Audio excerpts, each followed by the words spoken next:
Buat drone FPV bisa altitude hold dan position hold pakai iNav. Syaratnya ada 3 ya. Yang pertama pakai FC yang sudah support iNav terbaru, dan ini pakai SpeeDB F405 versi 3. Harus ada firmware targetnya di iNav ya. Terus kita pakai GPS sama barometer dan kompas. Kalau misalkan FC-nya sudah ada barometernya itu nilai plus ya. Tapi kalau misalkan nggak ada barometernya, bisa beli di toko Arduino. Bisa cari coba BMP 280 ya, itu barometernya. Atau kalau misalkan GPS kalian nggak ada kompasnya, itu nggak usah khawatir, tinggal beli aja modul kompas. Ini murah nih, paling 30-40 ribuan. Ini sudah bisa atau sudah sama, yang penting FC-nya sudah ada pad SDA dan SCL-nya. Sekarang kita masuk ke tahapan flash-nya ya. Saya pakai iNav configurator 6.0 dan kita mau flash firmware ke iNav 6.0.0 ya. Kita pilih dulu targetnya. Untuk flight controller saya pakai SpeeDB F405 versi 3 dan firmware versinya 6.0. Kita load firmware lalu kita flash firmware ya. Pastikan internetnya connect ya. Bayar kuotanya. Kita flash. Langsung aja. Ditunggu beberapa saat. Oke, firmware-nya sudah selesai di flash. Sekarang kita langsung connecting aja ya. Saat muncul langsung keluar seperti ini, tinggal dipilih preferensinya aja mau build apa. Saya mau build 7 inch ya. Oke, gambar drone-nya sudah ada nih. Di situ kita masuk ke kalibrasi. Kita urutin satu-satu aja. Ini masih belum dipasang di frame ya. Masih kosongan. Kalibrasi aja. Untuk iNav kalibrasinya ada 6 sisi ya. Sisi nanti diikutin aja di gambarnya ada. Oke, ini sudah saya kalibrasi akselerometernya. Untuk kompas kalibrasinya nanti kita lanjutkan ya. Untuk tab mixernya kita ganti output modenya ke motor. Terus mixer presetnya saya sih pakai mixer wizard aja ya. Lalu kita apply. Di situ kita save and reboot. Nanti kita cek putaran motor di tab motor ya. Untuk output motornya di sini kita enable dulu. Habis itu ISC protokolnya kita pakai, aku sih pakai ISO 300 dulu aja ya. Terus untuk motor idle-nya ini tolong diturunin ya. 5% aja biasanya kan. Yang lain sih default. Nanti tes motornya di sini kalau sudah di build ya. Sekarang saatnya pemasangan ya. Untuk modul barometer ini kebetulan di FC saya ada di sini nih, pojokan sini. Ini bisa lebih bagus lagi ditambahkan dengan foam ya. Ini dari foam seperti ini. Nanti ditutupin aja di sini gitu, dipotong supaya barometernya itu lebih clean gitu, nggak kena angin dari luar atau dari propeller gitu, biar lebih aman. Jadi pembacaan barometernya lebih akurat gitu ya. Kalau misalkan pakai barometer eksternal seperti yang di sini itu, nanti bisa diblebet aja pakai foam seperti ini, terus nanti ditutup pakai headstring bisa. Yang penting headstringnya jangan sampai nutup rapat gitu, masih ada lubangnya gitu. Nanti insya Allah lebih bagus lagi. Jadi ini tadi pas hasil pasangannya ya, nutup seperti ini. Yang penting barometernya itu stabil gitu, nggak banyak kena angin, apalagi angin turbulence kan dari propeller seperti itu. Oh ya, untuk pemasangan barometer eksternal seperti ini itu nanti pakai pin yang ada di belakang sini ya, kan udah ada di sini. Ada pinnya VCC, ground, SCL sama SDA. Pakainya 4 aja. Nanti dikoneksikan ke drone-nya ya lewat pad SDA, SCL sama 5 volt sama ground gitu. Itu kalau barometernya eksternal. Tapi kalau sudah internal, nggak usah tambahin lagi. Oke, untuk cara pemasangan GPS-nya untuk ke flight controller ya. Di GPS itu biasanya ada 4, tapi kalau misalkan GPS-nya ada kompasnya itu nanti ada SDA sama SCL, ada 6 ya. Jadi totalnya ada 6, ground, 5 volt, RX, TX, dan SDA, SCL. Terus di flight controller juga kita cari ground, 5 volt, TX, RX, SDA, dan SCL. Nah, wiringnya nanti dari ground ke ground, terus 5 volt ke 5 volt. Nah, dari RX ini ke TX FC. Jadi dibalik ya, dari GPS itu RX, terus nanti di FC itu TX, dan kalau dari TX itu ke RX-nya FC. Nah, untuk yang SDA ini sama, SDA ke SDA, SCL ke SCL. Tapi yang dua ini kalau misalkan nggak ada kompasnya, ya berarti nggak usah dipasang dulu. Kita pakainya modul eksternal ya berarti. Nah, kalau modul eksternal nanti seperti ini modul eksternal kompas ya. Nah, ini untuk wiring kompasnya biasanya ada 4, ada VCC, ground, SDA, dan SCL. Terus kita di FC juga harus cari 3,3 sampai 5 volt, ground, SDA atau SCL dan SCL. Nah, untuk wiringnya nanti VCC ke powernya 3 sampai 5 volt ini. Terus ground ke ground, SDA ke SDA, SCL ke SCL. Gampang ya. Nah, kalau bisa ini VCC-nya itu kontaknya itu sama 3,3 volt atau 5 volt yang hidup saat kita plug in USB. Jadi nanti untuk kalibrasinya lebih gampang. Dan kalau misalkan tidak connect ke 5 volt yang hidup, biasanya itu suka error ya di iNav-nya. Oke, pemasangannya sudah seperti ini ya. Jadi di sini ada magnetometernya atau kompas. Ini connect-nya ke SDA, SCL, 5 volt dan ground sama. GPS-nya saya taruh di arm. Terus connectingnya ke TX6 kalau nggak salah ya. TX6 sama RX6 ya. Sama ground sama 5 volt. Jadi ini semuanya baik magnetometernya sama GPS-nya ini saya kontakin ke 5 volt yang hidup saat USB-nya nyala seperti itu. Nah, langkah awalnya kita setup dulu di ports-nya ya. Jadi di ports itu nanti kita tentukan GPS-nya tadi di port mana. Tadi saya masukkan ke UART6. Saya sensornya kita ubah ke GPS. Baud rate-nya paling tinggi ya ini karena GPS-nya sudah capable. Terus masuk ke konfigurator atau configuration. Terus ini nanti sensornya dimasukin ya. Untuk magnetometernya ini saya pakai KMC 5883. Nanti dilihat aja di spesifikasi saat pembelian magnetometer atau mungkin pembelian GPS yang sudah include sama magnetometernya. Terus untuk accelerometer ini udah default BMI 270 ini default dari flight controller. Sama barometernya SPL 06. Ini juga default. Kalau misalkan mau beli biasanya itu BMP 280 biasanya ya. Tapi tinggal sesuaikan aja. Untuk yang lainnya kita tidak dipakai ya. Terus kita pakai 800 kHz saja.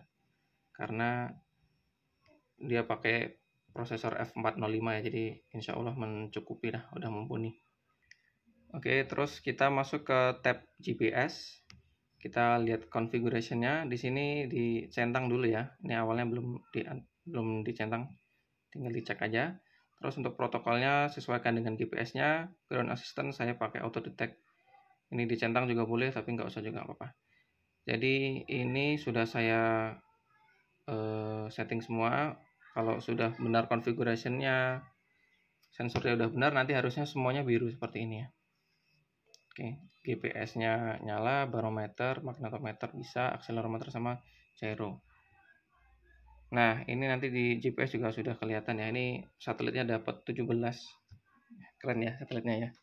Padahal ini di dalam ruangan. Dapat 17. Oke, sip. Oke, ini bagian yang paling sulit ya. Untuk menyesuaikan orientasi kompas atau magnetometer kita. Nah, untuk gampangannya aja ini trial dan error, cuman ini untuk gampangannya aja. Kita lihat dulu GPS atau kompas dari Matek ya, ini Matek. Dan ini udah paten untuk orientasinya di iNav itu 270 derajat yang flip ya. Nah, terus nanti kita sesuaikan aja sama atau magnetometer yang kita pakai dan kita mounting di frame seperti apa. Nah, ini tadi posisi harusnya di bawah ya. Jadi ini magnetometer saya seperti ini. Ini posisi X-nya di atas. Berarti seharusnya ini tuh posisinya terbalik. Ini penjelasannya seperti ini ya. Jadi untuk GPS dari Matek itu bentuknya kan seperti ini. Dan mountingnya kita lihat di frame-nya kan tadi antenanya di bawah ya. Jadi ini modulnya di bawah, antenanya di atas maaf, modulnya di bawah, dan bentuknya X-nya ke kanan berarti ya kalau di situ ya. Jadi dilihat di sini juga. Nah, ini X-nya ke sini, ke kanan gini ya. Nah, dia mountingnya di GPS-nya Matek itu seperti ini. Nah, untuk mengubah ke apa yang saya pasang ini, berarti kan saya butuh balik dulu seperti ini. Setelah itu saya putar 180 derajat seperti ini. Nah, ini baru benar ya. Jadi tipsnya adalah diputar dulu seperti ini, flipnya dihilangin. Terus habis itu kita putar 180 derajat seperti itu. Untungnya di iNav ini sudah ada fitur yang intuitif ya. Jadi di sini nanti ada bentuk GPS-nya tadi ya. Ini GPS default. Anggaplah ini di GPS yang di sini itu adalah GPS Matek yang tadi ya. Nah, tadi kita sudah sesuaikan sama apa yang saya mounting di sini tadi. Nah, kita lihat aja di situ. Kita geser slide-nya aja. Di sini ada pitch, roll sama yaw. Nah, untuk pitch atau roll-nya ini saya putar 180 derajat. Putar 180 derajat. Terus untuk yaw-nya juga saya putar 180 derajat. Ini karena 270, jadi saya kurangin jadi 90 derajat ya. Nah, seperti itu. Ini mountingnya. Ini mounting yang saya pakai ya. Ini semua bisa beda. Kalau misalkan pakai modul GPS yang modul magnetometer yang beda atau modul GPS yang beda itu harus disesuaikan. Pokoknya udah ada kisi-kisinya nih, dilihat dari itu ya, X, Y, dan Z-nya itu. Arah panah dari X-nya itu kemana, Y-nya kemana, sesuaikan aja. Dan gampangannya itu kita bandingin sama modul Matek yang sudah paten. Ini paten 270 derajat flip. Nah, itu nanti tinggal diutak-atik aja sama kayak tadi ya.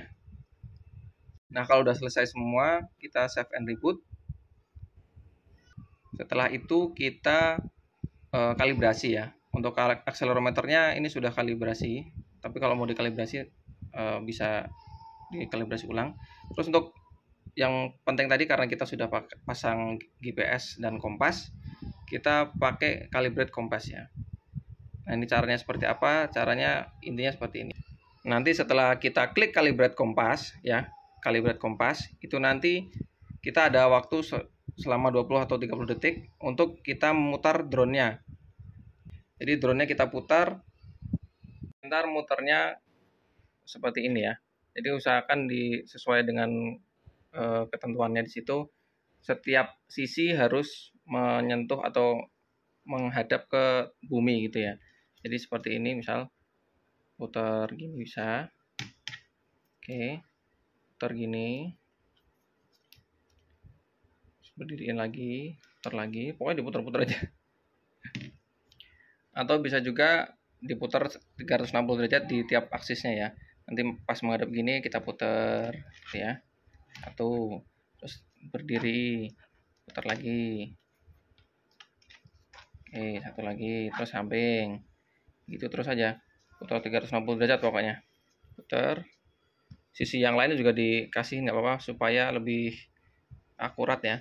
Terus diusahakan untuk kalibrasinya jangan di dekat magnet atau jangan di dekat-dekat yang bisa mengganggu ya. Bisa elektromagnet atau yang magnet-magnet yang lain seperti itu. Kalau udah selesai kita save and reboot. Ini sedikit catatan aja untuk pemakaian GPS yang memakai pad 5 volt yang hidup saat USB-nya nyala ya, atau 4,5 volt, itu biasanya akan mempengaruhi kinerja akselerometer. Jadi kemungkinan di sininya, di akselerometernya nanti akan twitching ya biasanya ya, naik atau turun nilai pitch atau rollnya gitu. Kalau misalkan berubah secara drastis, terus gambarnya di sini juga bergoyang-goyang, disarankan untuk diganti aja padnya ke 5 volt dan ground biasa yang hidup saat baterai dinyalakan, bukan dari USB, seperti itu. Oke, untuk di remote kita settingnya di throttle-nya ya. Jadi kita buat curve di throttle-nya. Dibuat aja curve yang di tengahnya datar gitu. Ini saya buat custom. Nanti di sini tipenya custom ya. Count-nya 4 poin aja. Terus untuk poin pertama itu di pojok paling bawah sini ya. Ini pojok paling bawah. Terus untuk poin kedua, Y-nya 0 ini. Y-nya di sini 0, tapi X-nya kalau bisa minus 5, atau mungkin kalau ditambahin lebih besar juga apa, 8 atau 10 biar lebih aman. Jadi nanti saat di tengah throttle-nya itu dia nggak naik atau nggak turun ya. Oke, terus untuk poin yang kedua atau ketiga, maaf, yang X ini juga harus disamakan aja lah, 10 berarti tadi ya, 10, Y-nya tetap 0. Terus untuk poin terakhir itu mentok ya, 100 sampai 100. Jadi curve-nya itu dia bentuknya seperti ini, naik, terus ini datar, terus ini naik lagi gitu.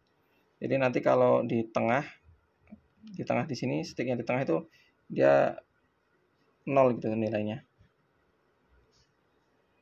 Oke, setelah itu kita masuk di input atau bisa juga di mixer. Kita edit aja, terus kita pakai curve yang sudah kita custom tadi. Sini curve 1 ya di sini ya. Jadi untuk yang di posisi tengah di sini dia nilainya bisa dengan mudah dapat nilai 0 gitu. Tapi kalau misalkan tidak di custom, curve-nya nanti akan naik turun terus. Sekarang kita masuk ke advanced tuning ya. Kita pakai mid throttle for altitude hold ya. Tadi kan kita sudah setting throttle-nya ya, throttle curve-nya.